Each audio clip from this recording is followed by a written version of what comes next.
52 on BBC Radio Shropshire.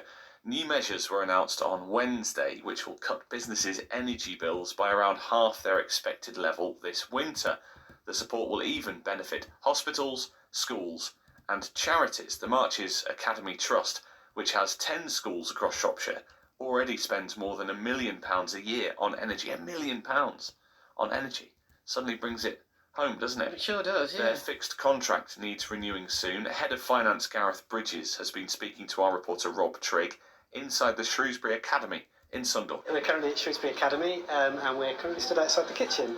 And the reason why we're stood outside the kitchen is we have put a new kitchen in the last 18 months, which has massively reduced made the kitchen more efficient. So it's switched from a gas kitchen to an electric kitchen with all modern, more efficient appliances within it.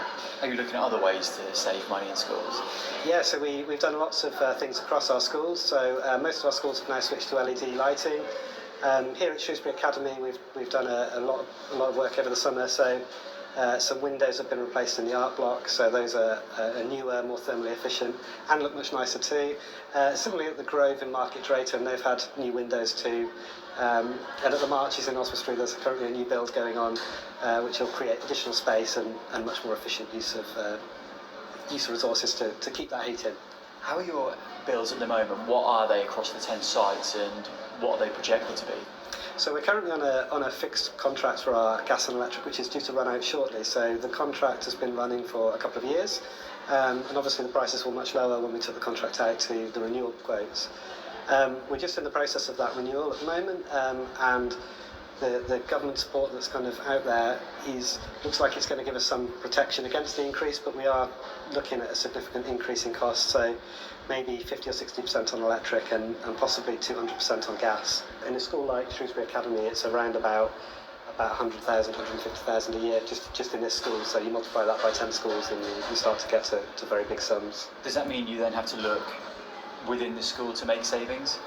Yeah, so there has been some additional funding for additional cost pressures, but that came in and was announced before the prices sort of kind of spiked to the level that they're at. So I think all schools are looking at ways in which they can reduce costs, and one of our areas of work this year is going to be looking at reducing our consumption, so that whilst we can't control how much we pay per unit, we can control how many units of energy that we use.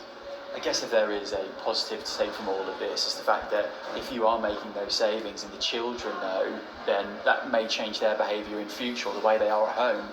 I think that's a really important piece of this. Is we are looking to change behaviours in our schools, so kind of getting the message out there about turning lights off as you leave rooms, thinking about what temperatures we're setting our heating controls, when we're turning the heating on, when we're turning projectors and things off in classrooms and IT equipment, those things that are sometimes left on standby, getting those shut down. So if we can model that in schools, we can then share that with the children, and they'll hold us to account on that, ensure that we're turning things off.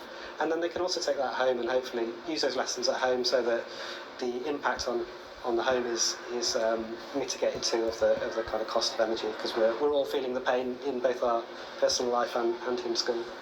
We hear reports across the country of some schools asking children to bring thick jumpers or coats into school this winter. Have you thought about that? We're not there yet, but I think we're trying to investigate what we can do first of all. So we think through behavioural change we can reduce our consumption by maybe 20%, and that obviously plays a big part, and we'll kind of have to take it step by step and see what we can do as we work through. And the government support will see bills halved from what they were projected to be. Is that enough? I think it's going to be painful. I think even at the levels of support that we think that's going to come in, it's still going to be a painful increase for us. But of course the government have got to balance that with the cost across the economy. I think what we'd like to see is perhaps more targeted support for big public spaces that use lots of energy and provide a public service. So for us in schools, and I would guess for the NHS too, they use a lot of energy that there isn't really an alternative to doing that. We'd also like to see some support for renewables, so we've got a lot of flat roofs across our schools that would be perfect for solar panels and to be able to generate our own energy. But of course that's expensive to do in a state of 10 schools. That's a lot of money, so some government energy efficiency support would be really beneficial. That was Gareth Bridges from the Marches Academy Trust speaking with our reporter Rob Trigg about the rise in energy bills this winter. On the BBC Sounds app, on your smart speaker, Play BBC Radio Shropshire. and on your radio.